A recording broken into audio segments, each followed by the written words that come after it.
Seja bem-vindo ao canal Leitura da Bíblia 365. Hoje vamos continuar no último dia de abril de 2025, que é o dia 120, dia 30 de abril. Vamos continuar no livro do Antigo Testamento, Juízes, capítulo 11, versículo 1 até o capítulo 12, versículo 15.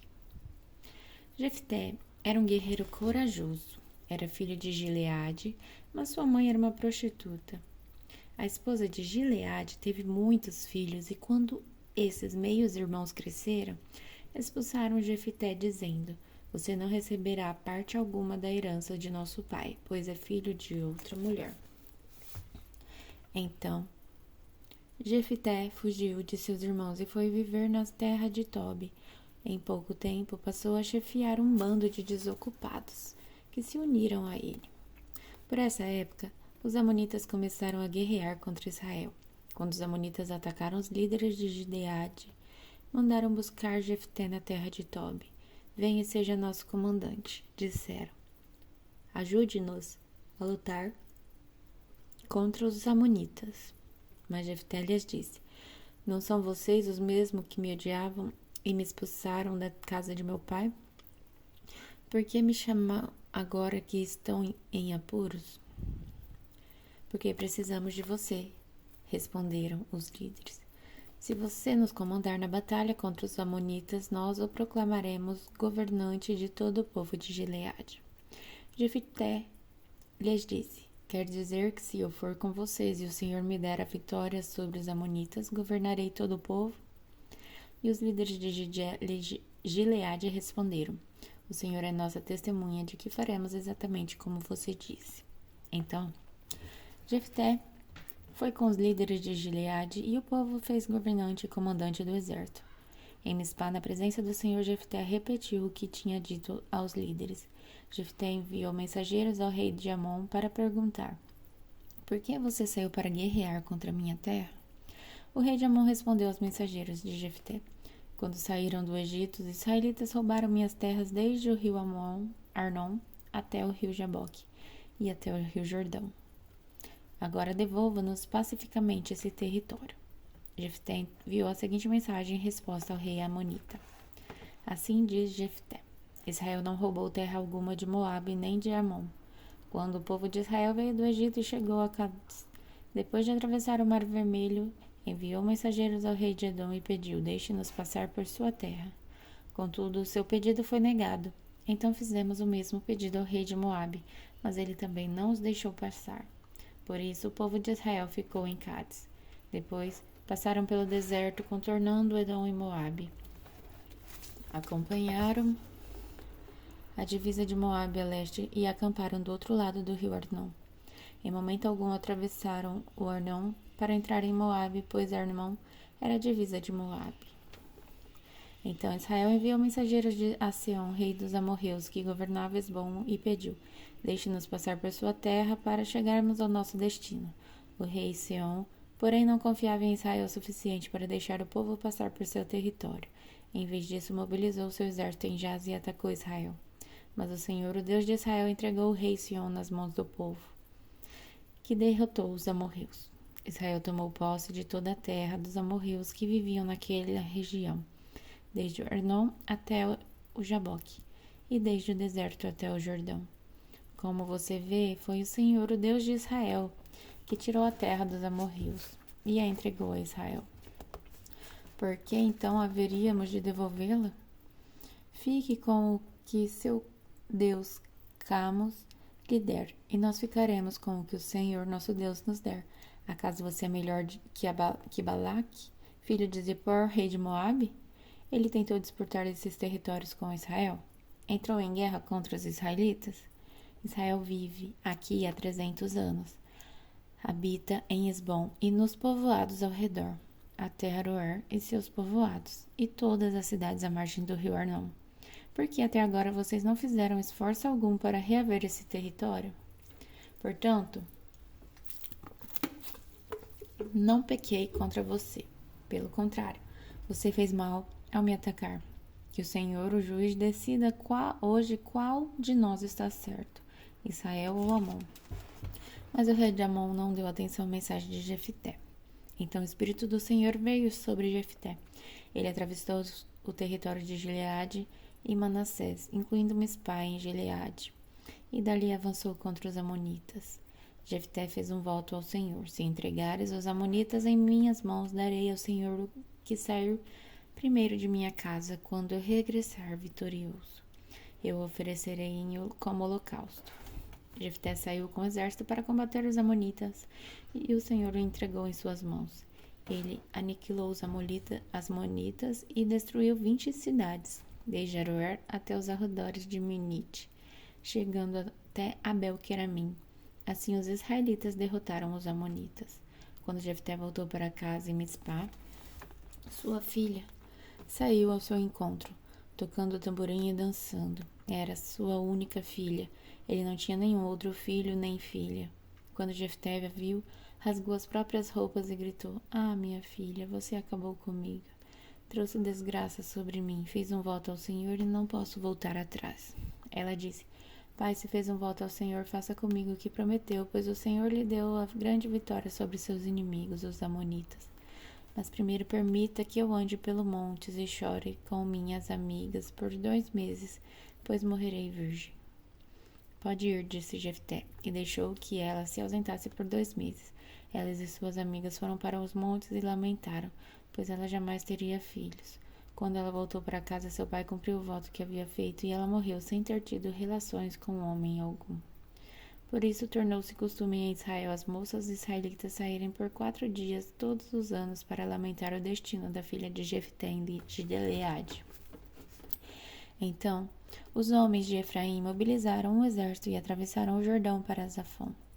Enviaram a seguinte mensagem a Jefté: "Por que você não pediu nossa ajuda para lutar contra os amonitas? Vamos queimar sua casa com você dentro." Jefté respondeu: "Eu os convoquei no início do conflito, mas vocês se recusaram a vir. Não nos ajudaram na luta contra Amon. Por isso, quando vi que vocês não viriam, arrisquei a vida e saí para a batalha sem vocês. E o Senhor entregou os amonitas em minhas mãos. Porque agora vocês vêm lutar contra mim?" Os homens de Efraim responderam: "Vocês de Gileade não passaram de fugitivos de Efraim e Manassés." Então, Jefté reuniu todos os guerreiros de Gileade, atacou os homens de Efraim e os derrotou. Os homens de Gileade tomaram os pontos mais rasos da travessia do Jordão, e sempre que um fugitivo de Efraim tentava voltar para outra margem, eles o confrontavam. "Você pertence à tribo de Efraim?" perguntava. Se o homem negasse, eles o mandavam dizer Shibolete. Se ele era de Efraim, dizia Sibolete, pois o povo de Efraim não consegue pronunciar essa palavra corretamente. Então eles o capturavam e o matavam no lugar da travessia do Jordão. Ao todo foram mortos 42.000 homens de Efraim naquela ocasião. Jefté julgou Israel durante 6 anos. Quando morreu, foi sepultado numa das cidades de Gileade. Depois que Jefté morreu, Ibsã de Belém julgou Israel. Ele teve 30 filhos e 30 filhas. Deu suas filhas em casamento aos homens de fora de seu clã e trouxe 30 moças de fora de seu clã para se casarem com seus filhos. Ibsã julgou Israel durante 7 anos. Quando morreu, foi sepultado em Belém. Depois que Ibsã morreu, Elon, da tribo de Zebulon, julgou Israel durante 10 anos. Quando morreu, foi sepultado em Aijalon, no território de Zebulon. Depois que Elon morreu, Abdon, filho de Iliel de Piratom, julgou Israel. Ele teve 40 filhos e 30 netos que montavam 70 jumentos. Abdon julgou Israel durante 8 anos. Quando morreu, foi sepultado em Piratom, no território de Efraim e na região montanhosa dos Amalequitas. E agora João, capítulo 1, versículo de 1 a 28.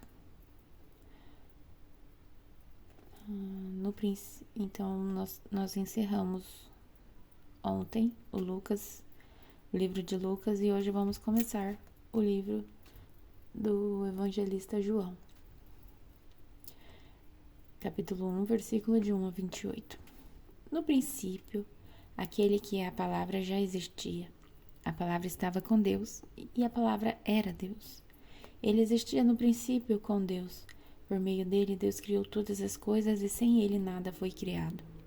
Aquele que é a palavra possuía a vida, e sua vida trouxe luz a todos. A luz brilha na escuridão e a escuridão nunca conseguiu apagá-la. Deus enviou um homem chamado João para falar a respeito da luz, a fim de que, por meio de seu testemunho, todos crescem.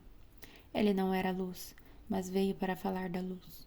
Aquele que é a verdadeira luz que ilumina todos estava chegando ao mundo. Veio ao mundo que ele criou, mas o mundo não o reconheceu. Veio a seu próprio povo e eles o rejeitaram. Mas a todos que creram nele e o aceitaram, ele deu o direito de se tornarem filhos de Deus. Estes não nasceram segundo a ordem natural, nem como resultado da paixão ou da vontade humana, mas nasceram de Deus.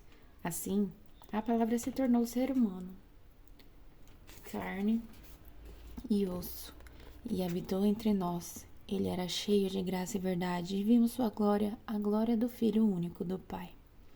João deu testemunho dele quando disse em alta voz: Este é aquele a quem eu me referia quando disse: Alguém virá depois de mim, muito mais poderoso que eu, pois existia muito antes de mim. De sua plenitude, todos nós recebemos graça sobre graça, pois a lei foi dada por meio de Moisés, mas a graça e a verdade vieram por meio de Jesus Cristo. Ninguém jamais viu a Deus, mas o Filho único, que mantém comunhão íntima com o Pai, o revelou. Este foi o testemunho de João quando os líderes judeus enviaram de Jerusalém sacerdotes e levitas para lhe perguntar: Quem é você? Ele respondeu com toda franqueza: Eu não sou o Cristo. Então quem é você? Perguntaram eles. É Elias? Não, respondeu ele. É o profeta por quem temos esperado? Não. Afinal, quem é você? Precisamos de uma resposta para aquele que nos envia. O que você tem a dizer de si mesmo? João respondeu com as palavras do profeta Isaías: Eu sou uma voz que clama no deserto. Preparem o caminho para a vinda do Senhor. Então os fariseus que tinham sido enviados lhe perguntaram: Se você não é o Cristo, nem Elias, nem o profeta, que direito tem de batizar? João lhes disse: Eu batizo com água, mas em seu meio há alguém que vocês não reconhecem. Embora ele venha depois de mim, não sou digno de desamarrar as correias de sua sandália. Esse encontro aconteceu em Betânia, um povoado a leste do Rio Jordão, onde João estava batizando. E agora em Salmos, capítulo 101, versículo de 1 a 8. Cantarei ao teu amor e à tua justiça, Senhor, com cânticos de louvores. Buscarei viver de modo inculpável quando virás me ajudar. Viverei com integridade na minha própria casa. Não olharei para coisa alguma que seja má e vulgar. Odeio todos que agem de forma desonesta. Não terei nada a ver com eles. Rejeitarei ideias perversas e me manterei afastado de todo mal. Não tolerarei quem difama seu próximo, não suportarei presunção nem orgulho. Irei à procura dos fiéis para conviverem comigo. Só terão permissão de me servir os que andam no caminho certo. Não permitirei que os enganadores habitem na minha casa, nem que mentirosos permaneçam em minha presença. Minha tarefa diária será acabar com os perversos e expulsar da cidade do Senhor os que praticam o mal. Agora em Provérbios, capítulo 14, versículo de 13 a 14. O riso pode esconder o coração aflito, mas quando a alegria se extingue, a dor permanece. O desleal recebe o que merece, mas a pessoa de bem é recompensada. Então, até amanhã, no mês de maio.